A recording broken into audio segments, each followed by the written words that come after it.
Hi guys, so here's Benji once again. So iba sa inyo is skeptical na tinatawag nila na ang network marketing is a pyramid or scam or they something like people business na recruit ka dyan. I grew up in tinatawag nilang Bliss Condominium is a project by Imelda Marcos. Ang nakita ko lang doon is grabe, naranasan kong maghirap, naranasan ng family ko maghirap. My mother is a CPA by profession, but she works to be poor. Grabe no, nagtrabaho siya para maghirap. So, in 1995, we started this business na network marketing and that's called Amway. There have opportunities for small people na para makuha nila yung dreams nila.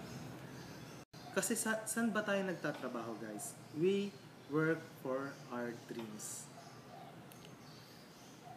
We work for our dreams, not in our boss, and network marketing nandoon yun.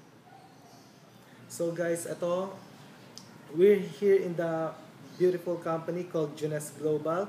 Started pa lang kami ng September 17, and I see, according to Paul Zane Pilzer, 10 new millionaires will be created until 2016. At makukuha mo yan, especially if you are in the home-based or direct selling trend. Minsan, isipin nyo guys na itong network marketing is a good business. If you go to the legitimate network marketing, makikita nyo, mababago ang buhay nyo. And we talk about here leadership, we talk about here our dreams, we talk about here how to change people's lives, and grabe, iba matututunan nyo. So guys, in my next video, I will share how to get wealthy. And that's all. Thank you.